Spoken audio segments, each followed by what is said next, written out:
We told you about brown water running from the tap in one community. So what does the problem say about Dallas as a city? John McKay has this week's Uncut. This past week, our Damon Fernandez detailed the trouble people along one street in South Dallas have had with brown water coming out of their faucets. Cicely Smith just wants her kids to bathe in clean water, not the brownish yellow liquid flowing into her tub when she prepares their bath. It doesn't happen every day, she says, but too frequently for her taste. And she's not the only one concerned. A block away, the Reverend Alonzo Buchanan told Damon for years his water's been so brown, so cloudy out of the tap, his family won't drink it.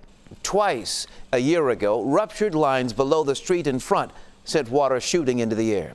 Now, city water officials say with 4,900 miles of water main, discolored water complaints are not uncommon or abnormal. Their crews continually monitor and flush the system.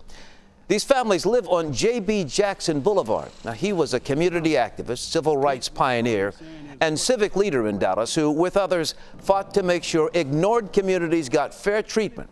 So it's hard to imagine a man like him pleased about the idea of brown water coming out of a tap in South Dallas.